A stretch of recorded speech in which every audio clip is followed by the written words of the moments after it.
Good evening and welcome to 5 Minutes at Sunset. I'm Tony McLean Brown. Thank you for joining us for another beautiful sunset and a quick chat. If you like the energy or if I hit a nerve, please feel free to post your comments. Appreciate you. Now let's go to work. This week's episode is about build up, don't tear down mindset. It's a mindset that I believe applies to individuals, companies, government leaders, anybody looking for a new way to interact or to help move things forward in a positive way. I first heard of the build-up mindset from an old friend of mine, Walt Robertson. It's about 20 years ago, and we both were scout leaders at Pac 58. We were all at the Pinewood Derby, and the scouts were all around, and they were really giving each other a hard time. It took Walt a couple seconds of watching this before he just growled, "Build up, don't tear down."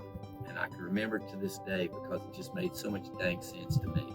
It was a light bulb moment for me in a lifelong night shift that I think applies today as much as any time. So shifting to a build up mindset won't be easy, but I think there's a lot of good habits that we can, work on that can make it happen over time with an effort. So today, let's talk about those 3 habits.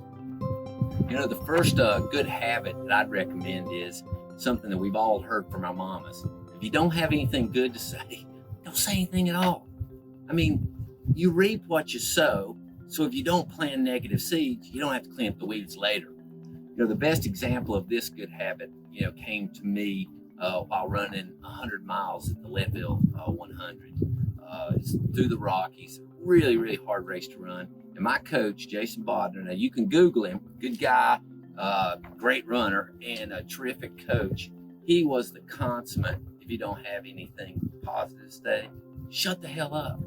Our whole team was focused on, making sure we got over the 100 miles, got over the finish line in the time that was allocated. And he was relentless. No matter what he said, he framed it in a way that it was positive and kept everybody focused on the goal. And his choice of words provided the verbal optics that we all needed to make sure that my tired ass, after 29 hours of running, was able to get over that 100-mile mark. It was an amazing thing to watch. The second good habit is ignore the chirp.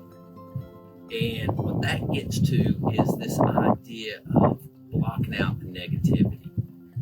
So many times all around us we get negative feedback, we get problem definition, but we really don't get a lot of help in problem solving.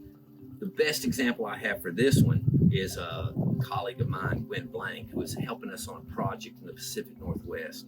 She came in after the project was already in trouble in so many ways.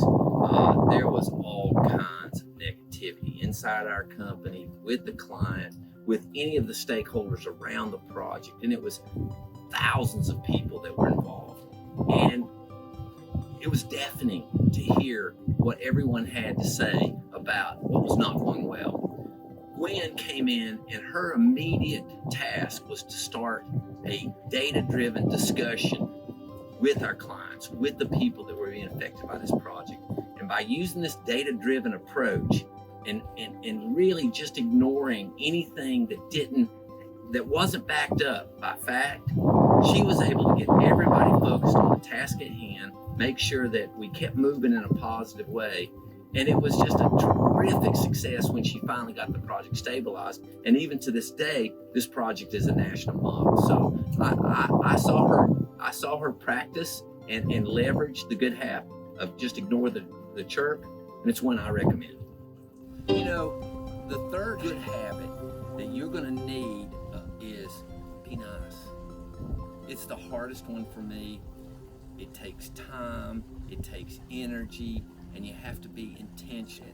Things happen too quickly that if you don't have a set way of thinking about things that drives you to being nice, it's real hard to fake it. And the best example I have is Stephen Skinner. He, for 30 years, has done nothing but lead with nice. No matter how complicated the situation is, no matter how tense it is, he always just started out with kindness and generosity, and what that built was a trust with the clients, a trust with his coworkers, and a belief that he was doing the right thing for everybody. And so, if we can follow by his example, he was actually the black belt of micro kindnesses. Every chance he got, he was nice to someone, and he is to this day. I don't know why I'm saying the past tense. And what that does is it gives everybody a desire to be more polite to other people, to be more like him. And he's a great role model and really a good example of the benefits of just being nice. So there you have it, the 3 good habits that I believe help create a build-up mindset. Number 1, if you don't have anything good to say, don't say anything at all. Number 2, ignore the chirp. And number 3, be nice. That'll allow you to create the verbal optics for positive outcome. That'll help you have data-driven discussions, and it'll help you start thinking about micro kindness and the importance that that has in building up, not tearing down. Now for the 18-day challenge.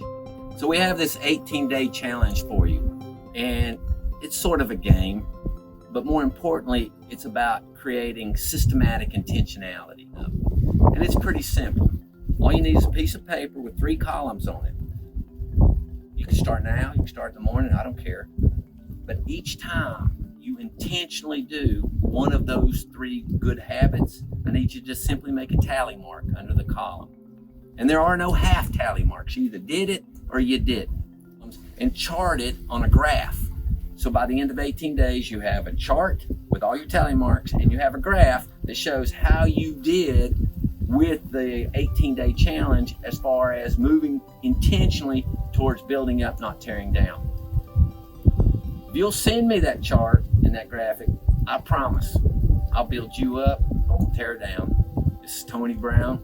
You've just had 5 minutes of sunset. Hope to see you next week.